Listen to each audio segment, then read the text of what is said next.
আজ ১৪ই মে ইতিহাসে আজকের দিনে ঘটেছে কিছু যুগান্তকারী ঘটনা। চলুন জেনে নিই সেই সব ঘটনা। ১৬৫৭ সালে ১৪ই মে মহারাষ্ট্রের পুনেতে জন্মগ্রহণ করেন মারাঠা সাম্রাজ্যের দ্বিতীয় ছত্রপতি সম্ভাজি মহারাজ। সম্ভাজি মহারাজের শৌর্য ও বীর্যের কথা ইতিহাসে স্বর্ণাক্ষরে লেখা আছে। ১৯৪৮ সালে সর্বশেষ ব্রিটিশ সেনাদল ফিলিস্তিন ছাড়লে ইসরায়েল নিজেকে স্বাধীন রাষ্ট্র বলে ঘোষণা করে। পালেস্টিন এবং ইসরায়েলের যুদ্ধের কথা আপনারা প্রতিনিয়ত শুনতে পান এবং দেখতে পান। ১৯২৩ সালে আজকের দিনে জন্মগ্রহণ করেন বিখ্যাত বাঙালি চলচ্চিত্র পরিচালক মৃণাল সেন, যার সিনেমা বাঙালি তথা ভারতবাসীকে মুগ্ধ করেছে।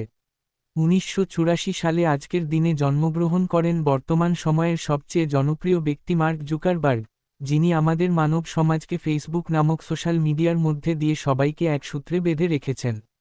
মানুষী ছিল্লার, ভারতীয় মডেল তথা ২০১৭ সালের মিস ওয়ার্ল্ড বিজেতা, ১৯৯৭ সালে আজকের দিনে জন্মগ্রহণ করেন। ১৭৯৬ সালে এই দিন এডওয়ার্ড জেনার প্রথমবারের মতো টিকা প্রয়োগ করেন। এই ঘটনা থেকেই আধুনিক ভ্যাকসিনের সূচনা হয়।